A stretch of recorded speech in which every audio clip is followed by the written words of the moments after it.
Thank you, Coach. Wow, what a nice-looking group this is. What a beautiful group of people. And especially a very big hello to the University of Alabama. Congratulations to the class of 2025. Roll Tide. Roll Tide.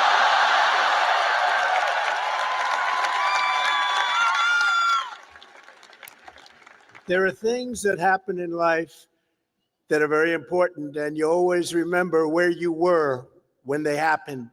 As a student at Alabama, you'll always remember where you were when your head coach, Nick Saban, retired. Remember that?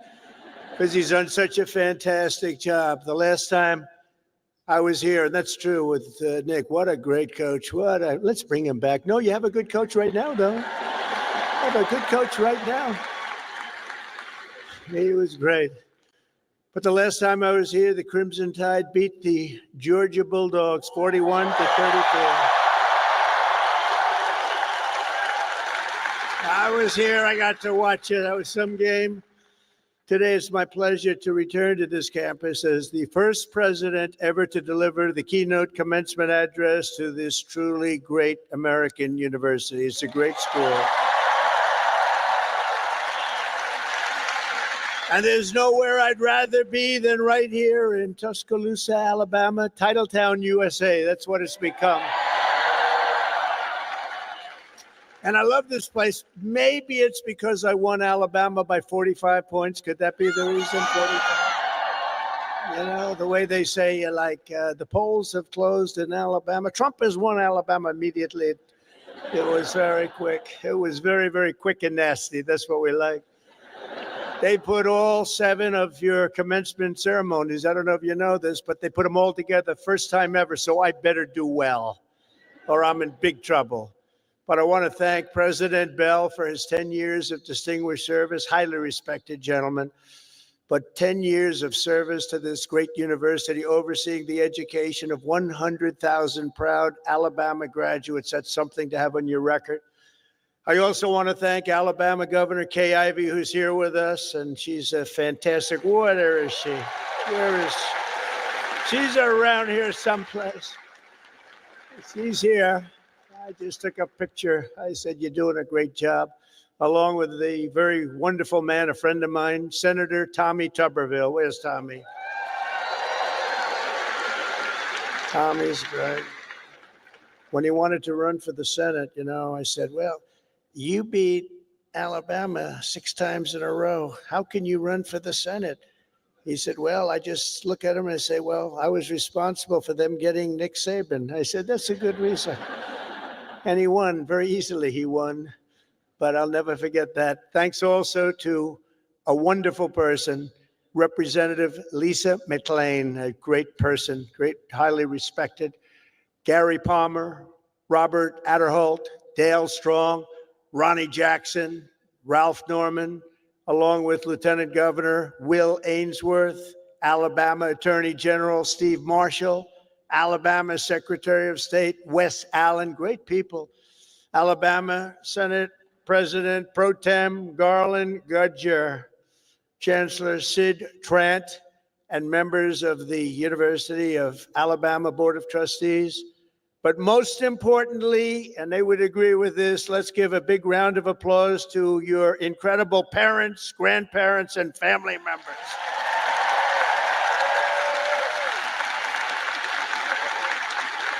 Because they made this wonderful day possible. Oh, you're great. Without them, it doesn't happen. Without them, you probably aren't here, and you wouldn't have that big, beautiful smile on your faces. This year, the graduating Alabama class of 2025 has over 6,600 graduates. You're the largest class in school history. Among your ranks are among the 800 first-generation college students and nearly 3,000 students from right here in the great state of Alabama. Amazing. And this class also includes many Rhodes Scholars, Goldwater Scholars, 213 Merit Scholars, and over 1,500 students graduating with red caps. You know what that signifies? 4.0 GPA. That's a lot of students. That's a lot of students.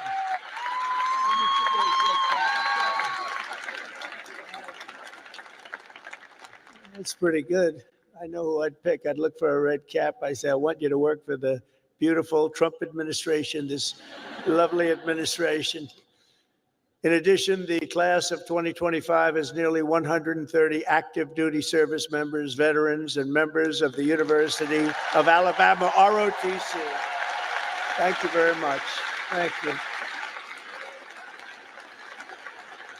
Everywhere you look, you can see the fierce spirit of the school, but nowhere more clearly than in your world-class athletics. There's nothing like it. Probably there's no school like it. That's why I would like to recognize the 11 graduating seniors on the University of Alabama football team. Where may they be? Where are they? You just have to look, and they're about a foot taller than everybody else.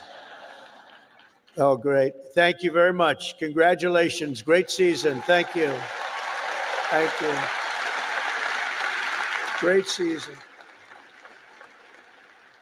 There is something truly special about the players, coaches, and the fans who pack the stands at Bryant-Denny Stadium and proudly sing Dixieland Delight. We like that. Alabama has changed college football forever and inscribed into the history books the names of Bear Bryant, Joe Namath, 4 Heisman Trophy winners, and of course, the great Nick Saban.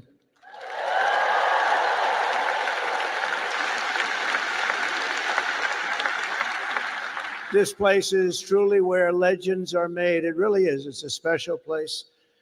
When your president called, we talked about it. It took me about 2 seconds to say, I'll go. I wasn't looking to do it. And we are busy. You know, we're winning a lot of battles right now.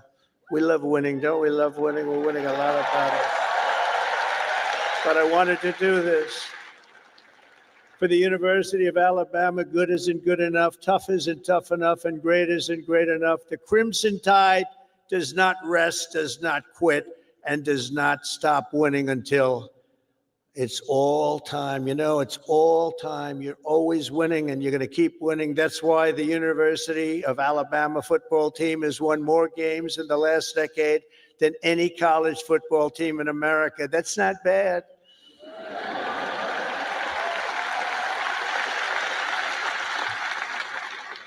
And it's why last fall you beat Auburn for the 5th year in a row. That's not bad. That's not bad. The University of Alabama has a brand, and that brand is winning. That brand is winning. Great school.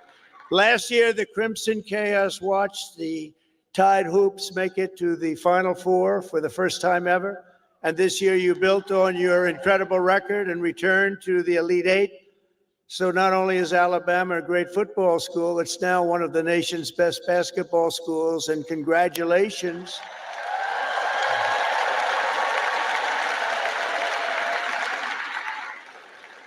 And I love sports, and I think I should have come here. I think I should have come here. Congratulations as well to the women's track and field team for winning 2 SEC titles this year. That's something. As long And as long as I'm president, we will always protect women's sports. Men will not play in women's sports.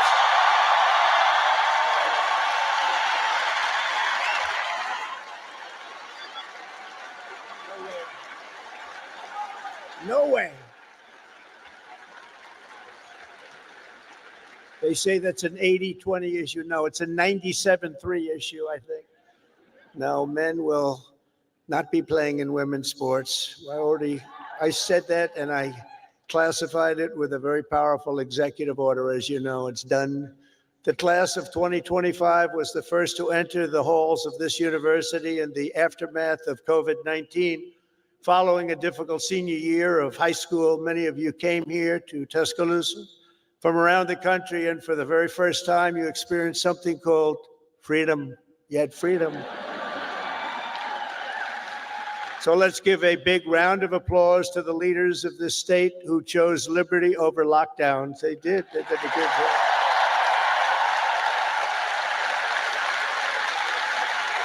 Did a good job. As you know, there are a few campuses in the world more beautiful than this one, and there are a few memories sweeter than the ones you have formed really at this capstone and at the capstone. You'll miss the beautiful sounds of Denny chimes, the excitement of lining the Walk of Champions, the Saturday tailgates at the Quad. As you graduate, it's natural to reflect on 4 years of happy memories, and you've really had happy memories here. You've done a lot of winning. Winning is a good thing to do. But today I'm also asking you to look forward to really something very, very bright and more promising. And it's going to be an even more promising tomorrow. I promise you that. You're the first graduating class of the golden age of America. We're in the golden age. You watch. It's the golden age.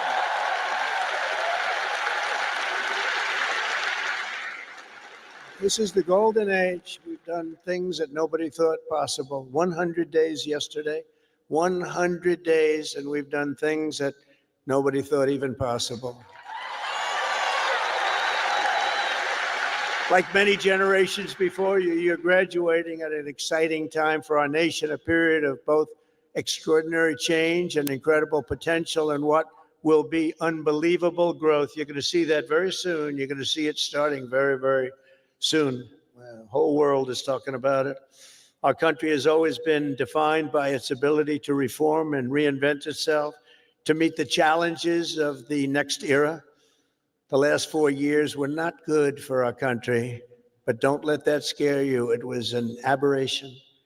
We're run by people who truly, at that time, 4 years, we were run by people that didn't have a clue. They didn't have a clue. I'm trying to be nice when I say it that way.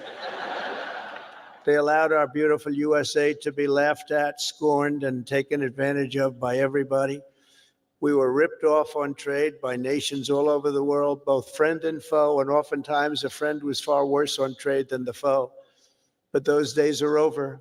You're at the start of something very, very big. You're going to see that very soon. Now, exactly 250 years after the first patriots stood and fought at Lexington and Concord, we're in the midst of another kind of revolution, a revolution of winning and a revolution of common sense. Common sense.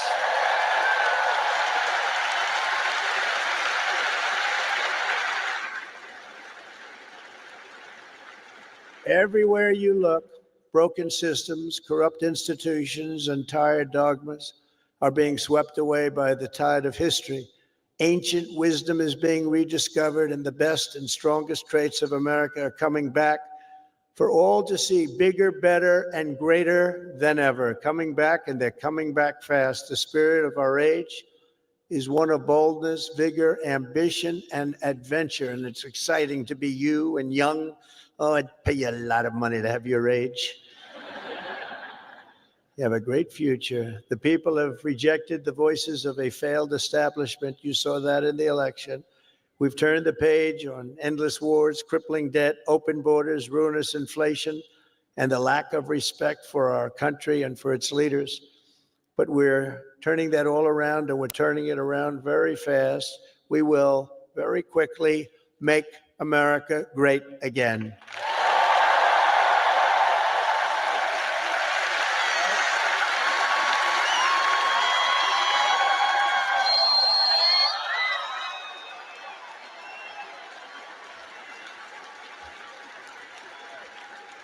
This week, we're celebrating the most successful first 100 days of any presidential administration in the history of our country. And we've been given a lot of credit for that, but 100 days does not a full term make. But we're going to do even better as we move along. In a matter of weeks, we've achieved the lowest number of illegal border crossings ever recorded.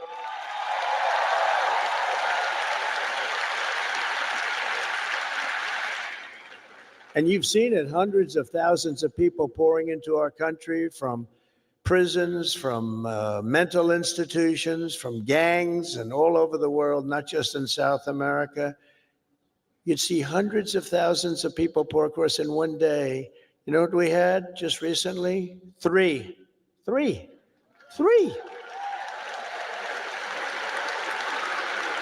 And we slashed the number of illegal aliens released into the United States by 99.999%. And you know, if that number is wrong, the fake news, which is all over the place today, is going to be correcting me before I get to the next sentence. Now, 99.999%. How about that? Nobody thought that was possible. They said you needed legislation. No, you just needed a new president. That's what you needed.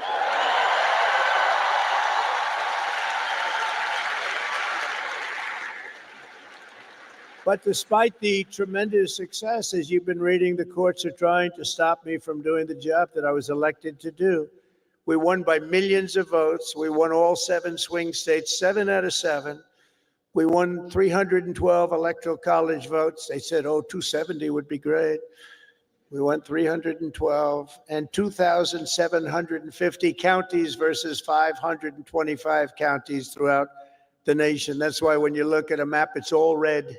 It's all red. Every inch of it is red, a little couple of blue dots.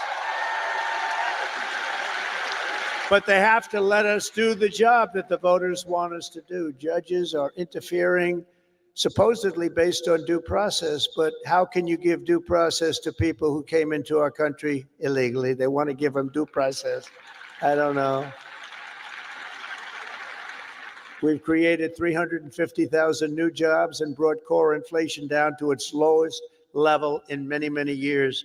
Energy is down. Look at your cost of energy, way down. Groceries are down. Even eggs are down. Remember I came in, I was here a week and they started screaming at me, the fake news, egg prices have doubled. I said, they just got here. I've been here for 4 days. I said, tell me about egg prices. They've doubled. Well, they didn't double under me. I just got there and we did a great job. We brought down the cost of eggs. In fact, they said you won't have eggs for Easter. They wanted to we have a big Easter egg hunt at the White House. You saw it just take place. And they thought we should order thousands of plastic eggs. Plastic. I said, no, we'll do it. And we straightened out the egg situation very quickly. Our great Secretary of Agriculture did a fantastic job. And we had so many eggs, we didn't know what the hell to do with them. And prices of eggs have gone down 87% since I took office. That's something, right? But the price of food has gone down and mortgage rates are down and gasoline prices just hit $1.88 a gallon in 3 states. Can you believe it? It was at $3.50. It was at $4. We're drilling. Oh, we're drilling. You know, drill, baby, drill, right? We drill, baby, drill. We do that. We got it down. We have it going good. And, you know, when energy drops that much, you don't have much inflation. It's hard to have inflation. It was just announced that in the first quarter, investments in the United States are up 22%, that we're leading the whole world in investment. Everybody's pouring into our country with big dollars. And it's all about November 5th, the November 5th election and tariffs and incentives that we've given that are going to make this country so much richer. We have $36 trillion in debt. That's going to start to come off. It's going to come off rapidly, but we'll be over $8 trillion in investment, with Apple and others investing $500 billion each.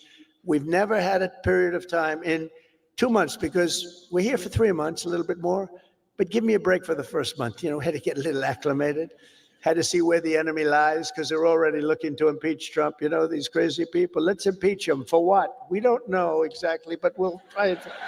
These people are crazy. So we had to, get our bearings for the first couple of weeks. So in 2 months, we had over $8 trillion.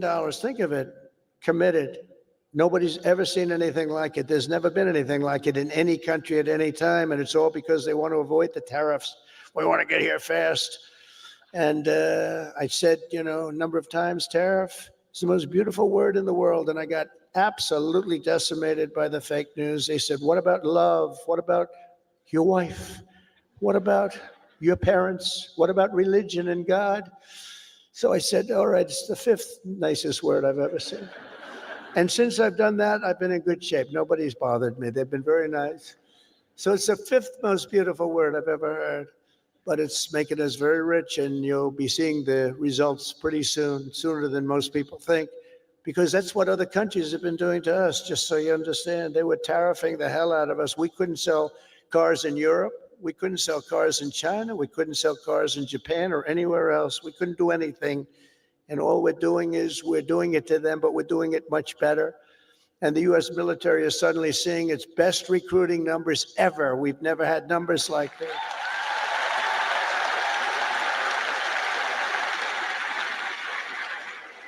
We now have waiting lists because there is such incredible spirit in our country. There's a great spirit.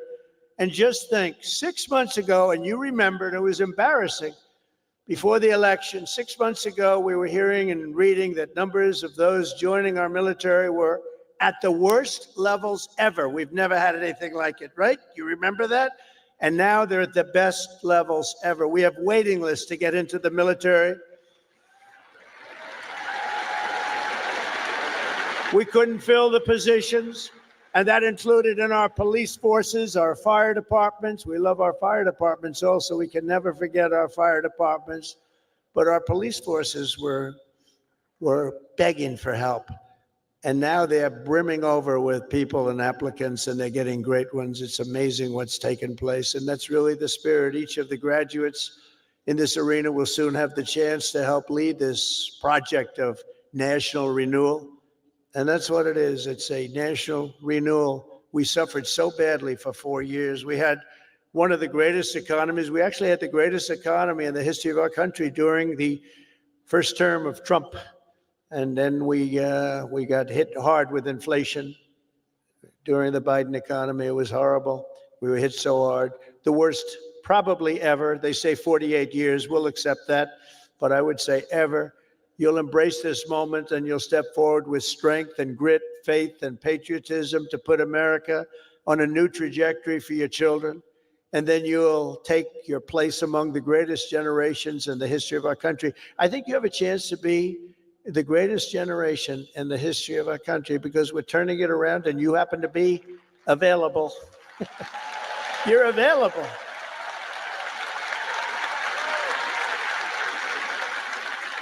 It's a good time to be available. There are some times when it's not so good to be available, but this is a great time. I'm absolutely confident that the Alabama class of 2025 is up to the task. Are you up to the task? You learned a lot about winning here at Alabama, and now we need you to help win for America. For the business majors here today, I challenge you not merely to use your talents for financial speculation, but to apply your great skills that you've learned and had to forging the steel and pouring the concrete of new American factories, plants, shipyards, and even cities, which are going up all over our country. Don't just build a strong portfolio, build a very, very strong America, and you're going to do that.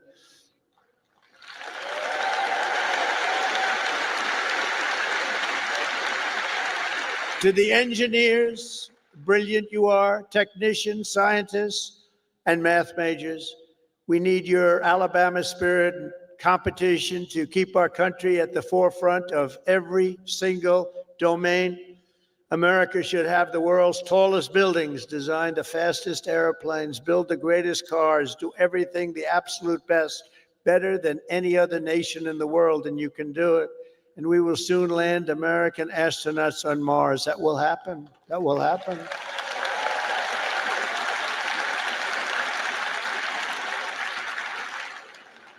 In every field you have studied, there are problems to be solved and breakthroughs to be made.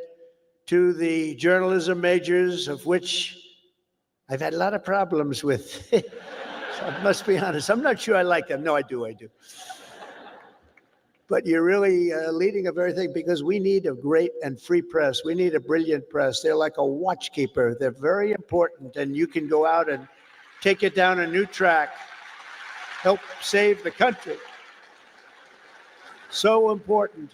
Your task is so important, and it's to build a media that Americans can trust. And remember, the people of this country, they know the truth when they hear it. That's why the ratings, the approval numbers of the media are so low. We need those ratings to be 100%. We have to be able to trust our media. They say you have to have that. You need strong borders, and you need really free, fair, clean elections. You need those things, but the media is a big part of it. In the world of health and medicine, there is an exciting new movement to get poisons out of our food supply, keep toxins out of our government.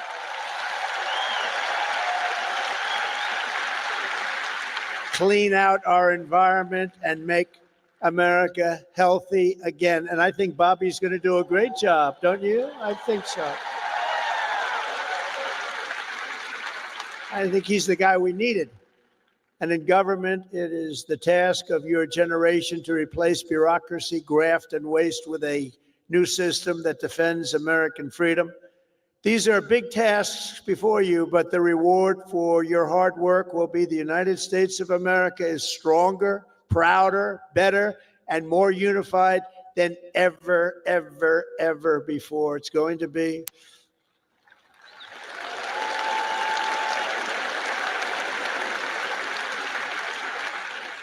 As you embark on this great adventure, let me share some of the biggest lessons I've learned from a lifetime spent building dreams and beating the odds. I beat a lot of odds. A lot of people said, I don't know. But it worked out okay. Where are we? Oh, gee, I'm president. How did that happen? Now, you're going to be in the same position. But some of the, would you like to hear some of the ideas, or should I just skip over that part, huh? That's going to be more interesting than all the other stuff, which was slightly political, right? I'm going to give it to you, though, just as I see it and as I've learned it, the hard way and the easy way. First, if you're here today and think that you're too young to do something great, let me tell you that you are wrong. You're not too young. You can have great success at a very young age. You're all very young. In America, with drive and ambition, young people can do anything. I was 28 when I took my first big gamble to develop a hotel in Midtown Manhattan, the Grand Hyatt, and it worked out incredibly well. But I was very young at the time. I was like a very young person in sort of an old person business. Steve Jobs was 21 when he founded Apple. Walt Disney was 21 when he founded Disney. James Madison, James Monroe, Alexander Hamilton, Thomas Jefferson. They were no older than 25 when they began the journeys that etched their names into the history books for all time. So to everyone here today, don't waste your youth. Go out and fight right from the beginning, from the day you leave this incredible university. Go out and fight tough, fight fair, but go out and fight. You're going to be very successful, because now is the time to work harder than you have ever worked before. Push yourself further than you have ever pushed yourself before. Find your limits and then smash through everything. Go and smash through. You've watched that football team smash through. You're going to do the same thing.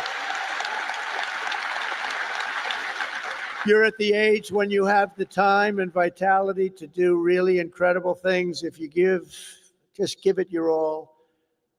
You'll look back, and a decade from now, you'll be astounded by what you've achieved. You'll remember this day. You'll remember when the guy named Trump was giving the commencement address, and he said, I could do it, and guess what? I did. I think you're going to remember that very fondly. I hope so.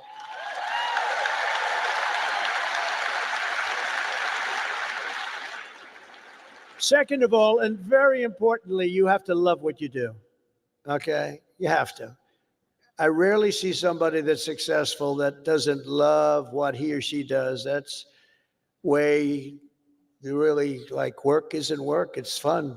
I find it fun. I work all the time and I find it fun. If I didn't find it fun, I wouldn't be successful, whether it was real estate or in showbiz. I had a lot of different careers, but I loved real estate so much. And I was very successful in real estate because I loved it. I learned a lot from my father because I watched him work. He worked he was a workaholic. He loved to work. He's a good man. He was a tough guy, tough as hell, actually.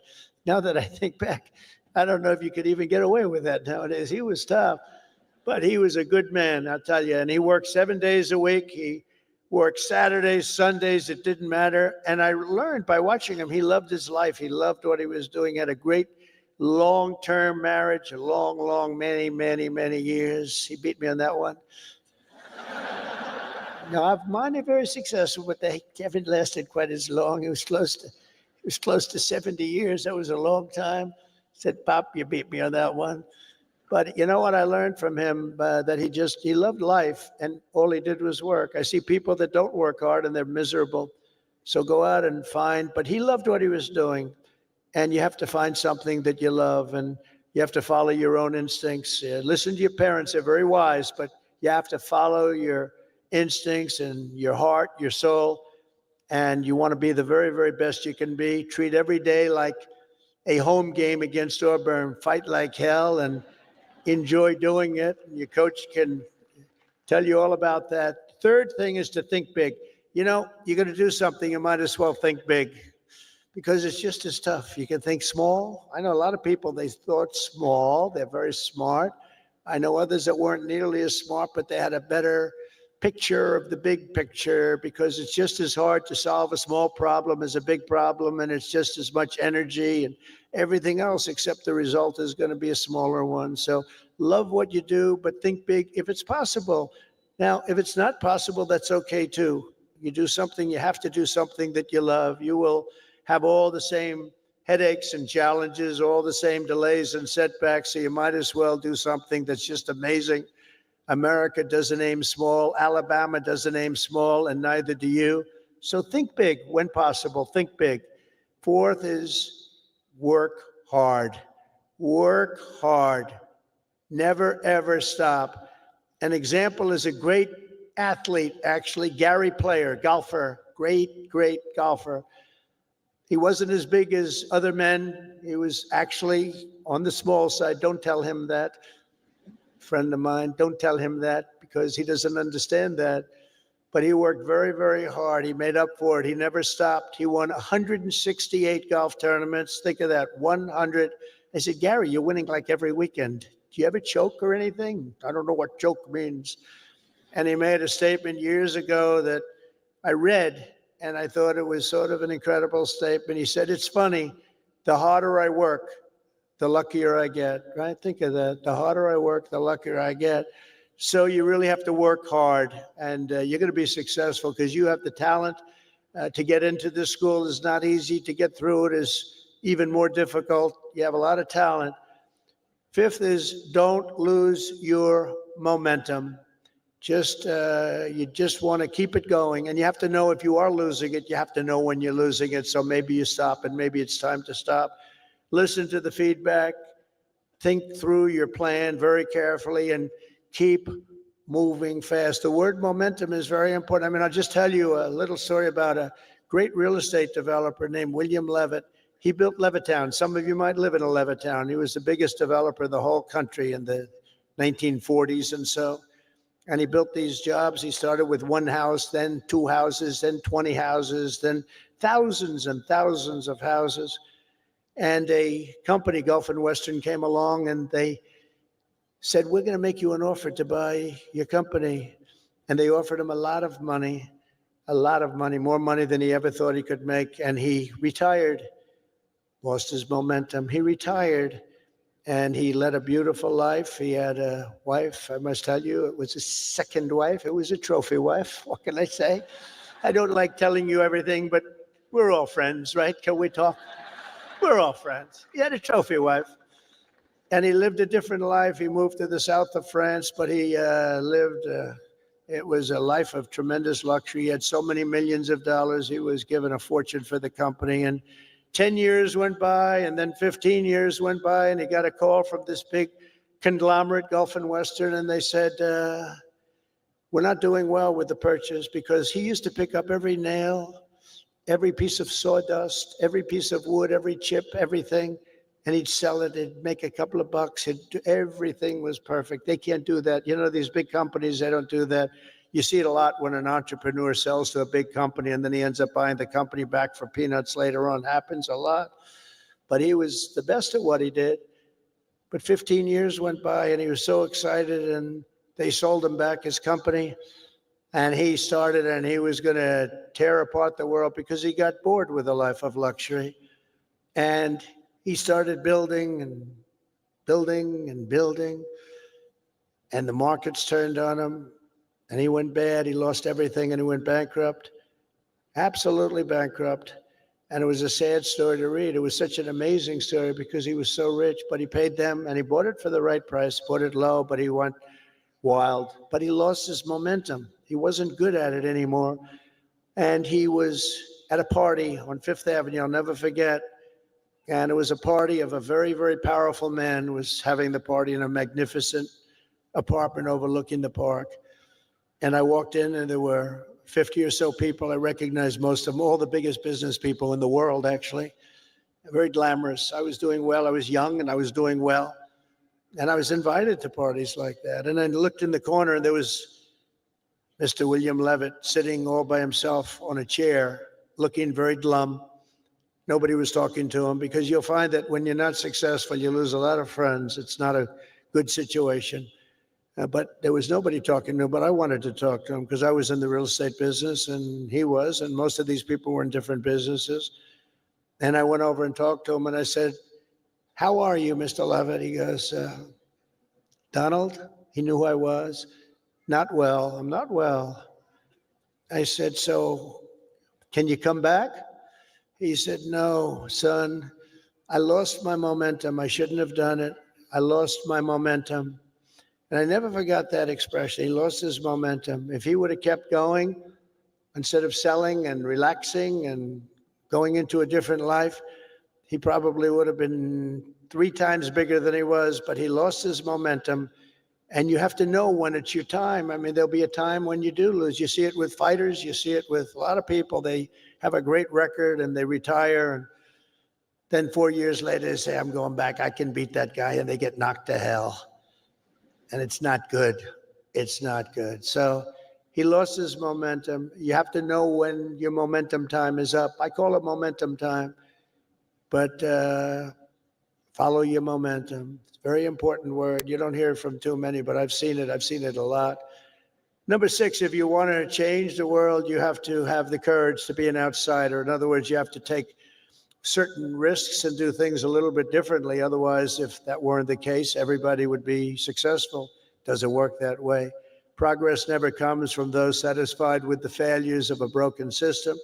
It comes from those who want to fix the broken system. And you'll make the bigger money, you'll make the more success by acting that way. The other way may be more secure, but if you want to go to the top, you're just never going to do it unless you break the system. Change is never easy, and the closer you get to success, the more ferociously those with a vested interest in the past will resist you. They want to resist. So I just say, trust me on that, because I know you really do. You have to break the system a little bit and follow your own instincts. But if your vision is right, nothing will hold you down. Nothing. You have to have the right vision. If you look at some of these internet people, I know so many of them. Elon is so terrific, but I know now all of them, they all hated me in my first term, and now they're kissing my ass, do you know? It's true. All of them. It's true.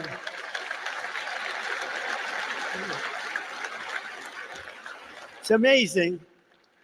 It's nicer this way. Now, in the first, they didn't know what happened because I won an election that, there was never a businessman that won a presidential election. Out of 100%, 8% were generals and 92% were politicians. Not even admirals, not even just generals. There are generals, General Washington, General Grant, generals, General Eisenhower. But 8% were generals and 92% were politicians. And when I ran, everyone said, well, he can't win. He's a businessman. That's not going to work. And, but you have a natural instinct for things. I guess I had a natural instinct. I said to somebody, was I a better businessman or a politician? And they said, well, there are a lot of guys that made a lot of money, but there's only one guy that became president that was a businessman. So I guess you're a better politician, but I don't think of myself as a politician. I think of myself as a businessman, and I'm proud of that. And I've applied business instinct, and that's why I think you're seeing us doing so well.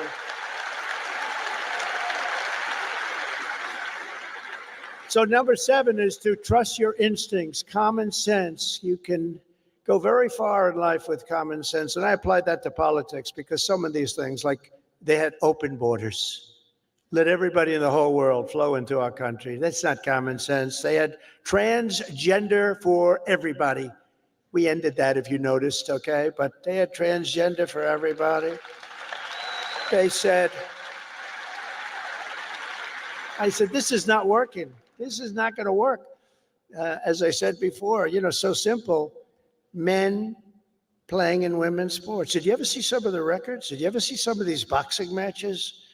We have to protect. These women are great athletes, but we have to protect. If you looked at the Olympics where they had transitioned people going into the boxing, where the women had boxing, and they had a great champion, a female boxer.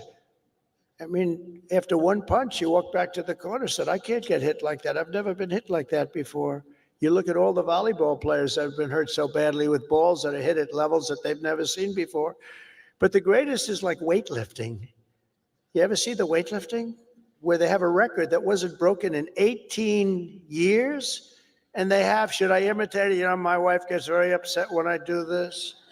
She said, darling, it's not presidential. I said, yeah, but people like it. Should I do it or not? All right, I'm in trouble when I get home, but that's okay. What the hell? I've been in lots of trouble before. But no, you look at the weightlifting where 18 years it stands, and they have this young woman, and her parents are right where you are in the front row, and they're so proud of her, and it's like 209 pounds, and she's going to lift that. The record stood for 18, think of it, 18 years, and they put an eighth of an ounce here and an eighth of an ounce here, little tiny little bit, and she's going to do it. Mom, I love you. I'm going to do it for you, Mom. And she goes, and she lifts, and she gets it, and Mom, I'm going to do it, Mom. Can't do it. And then a guy comes along, or a gal, or whatever. A transitioned person comes along. And he was a failed weightlifter as a man, but he comes along, 206 pounds. They put the little thing on, and he goes, boom, boom. And breaks the record like by 119 pounds. That's not right. The other one is the swimming. You've heard me talk about it. Great swimmers, and they rose to the top. Women swimmers, and they grew up together. And they're Olympic class swimmers, and they're qualifying for some big tournament. And now the race is getting ready to start, the big race. And one young lady, she was going to set the record. She fought all her life to set the record. She has to win it by one ninth of a second. Think of that, 1/9. I don't like those odds, 1/9 of a second, right? But she looks to the left and she sees all the friends that she grew up with down in California, from all over the country. They're all the best swimmers. Then she looks to the right and she sees the same thing, but there's a person next to her who's a giant. And she looks and she, oh my God, who is that? I don't recognize that person. That was a person that transitioned, and he had the wingspan of Wilt the Stilt Chamberlain, if anybody knows Wilt. And as you know what happened, she was very, very badly injured in that meet because he went by her so fast that she was windburned. They had to take her out. She got serious windburn. He flew back and forth and back and forth. and she didn't know what, but she got the hell knocked out of her, knowing that I'm only kidding. She wasn't windburned. She was just beaten by a lot. Or the race, did you see the race where they had the best female runners and they had a guy who was a decent runner, a long distance race? And he won by 5 hours and 19 seconds. You know, normally you win by like 12 seconds, 2 seconds, a quarter of a second. He won by 5 hours and 19 seconds. It's crazy. And, you know, honestly, it's demeaning for women, very demeaning. These are great athletes. It's very demeaning, and we're going to protect women. We're going to protect women. We're going to protect everybody.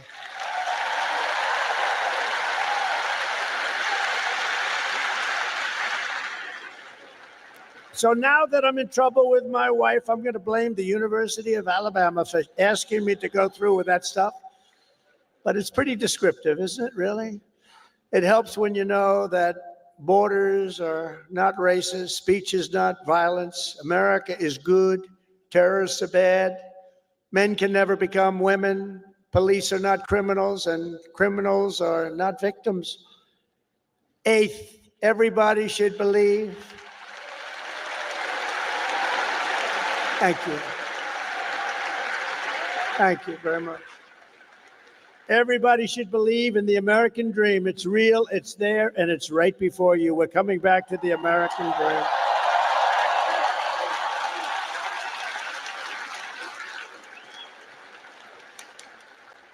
Ninth, think of yourself as a winner.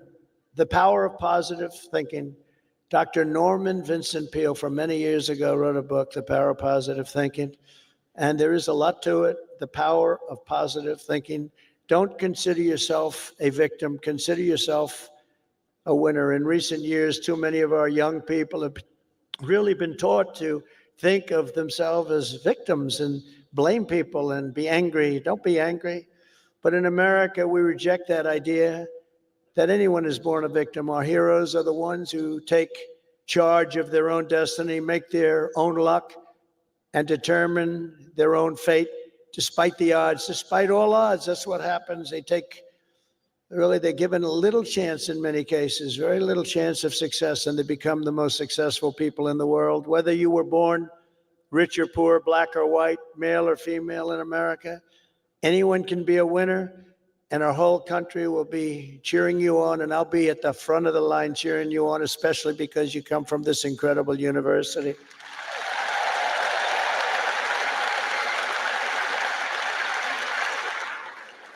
And next is to be an original. The old-time greats were people who had the confidence to be a little different. Teddy Roosevelt, Douglas MacArthur, George Patton, Amelia Earhart, Annie Oakley, Muhammad Ali, and so many others, far too many to name, lived their lives with pride, personality, and flair. God only created one of you. Remember that. God created one of you. You're all different. Some are close, but nobody is the same. You're one of a kind. So don't try to be someone else. Just be yourself. And finally, and most importantly, never, ever give up. Never give up.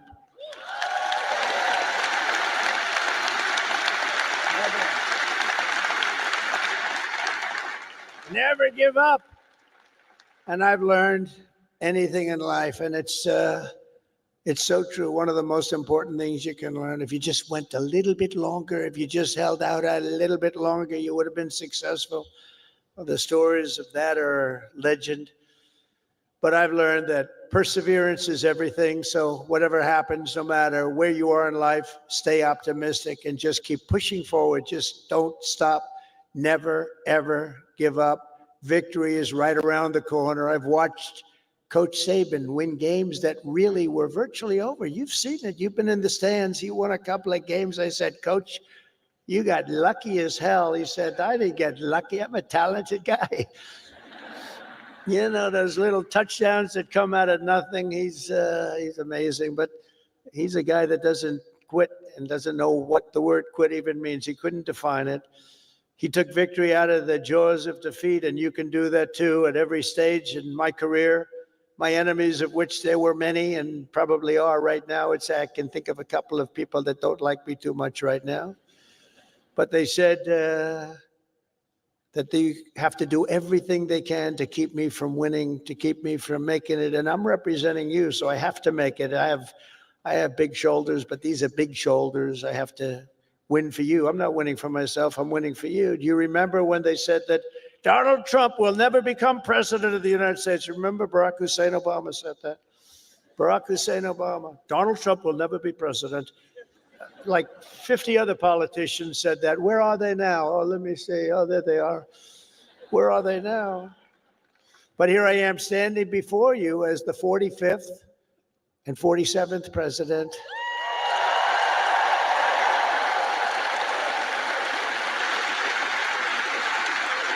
You heard that a lot.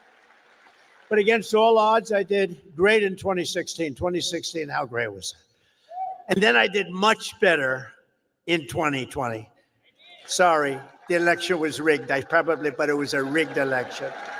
And then in 2024, I made it too big to rig. I said, we got to do this again. We got to do this again. And we made it too big to rig. We made it. That was a great expression. I said, you got to go and vote. Even though I was leading big in the polls, I said, it doesn't matter. You got to make it too big to rig. And they did. They went out and they voted and voted and voted. And we won the whole thing. And it was so good. And it's such a great mandate for our country. That's the important thing. So never let anyone tell you that something is impossible. Ever, ever, ever. In America, the impossible is what we all do best. There is nothing you cannot do if you are willing to fight for it. You got to fight, fight, fight. Oh, I've heard that expression.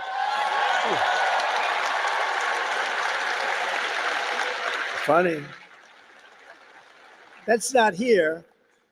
That's not here on the actually, most of what I've said tonight is not on the teleprompter. That's all right. Isn't it nice to have a president that doesn't need a teleprompter and can sort of have a little fun? Because I feel that this is home. You know, it's been such a great state for me. I feel it's home. When they said Alabama, I said, that has a good ring to me. But it's something nice about somebody that doesn't need a teleprompter, isn't it? Huh? But for the past 4 years, you've lived in a state known for its fighters, its champions, and its warriors. And you've lived in the great state of Alabama, one of the greatest of them all, from Huntsville to Birmingham, from Montgomery to Mobile, and from right here in Tuscaloosa.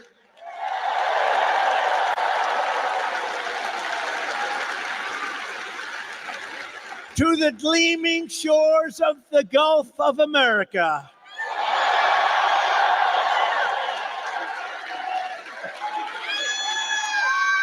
Gulf of America. That's a nice thing.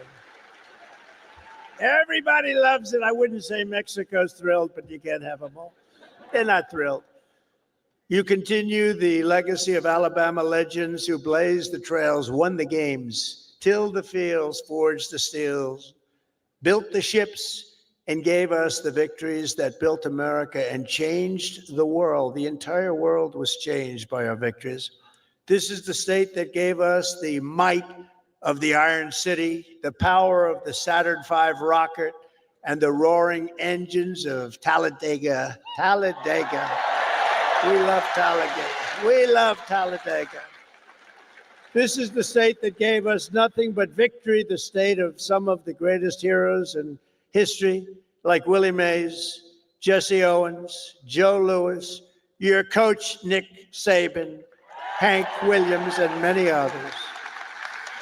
Some of you will leave here today and travel the world, but you will always know that this state this is really sweet home Alabama, right? It's always going to be your place. I sort of feel that way myself, because from a political standpoint, it's just been, we connected from day one. From the first day I set my foot on this beautiful soil, I connected with Alabama. And here in Alabama, we believe that the men and women who built this country are heroes, and that America's destiny is to be the single greatest nation on the face of the earth. And we're bringing it back at a speed that nobody thought was possible. We believe in freedom and family, God and country. We cherish our Constitution. We revere our Bible, and we salute our great American flag.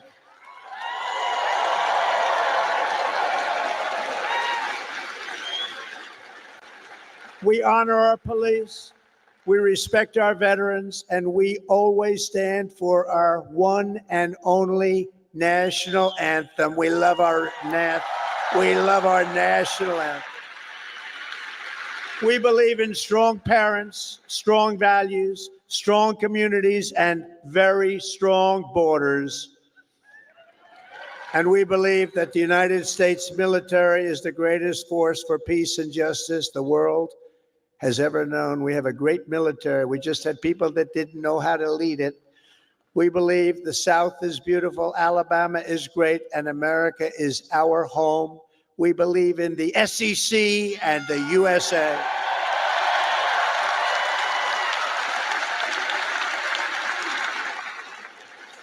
Graduates of the Alabama class of 2025 standing here before you in this magnificent arena, it is clear to see the next chapter of the American story will not be written by the Harvard Crimson. It will be written by you, the Crimson Tide. True. That's true. That's true.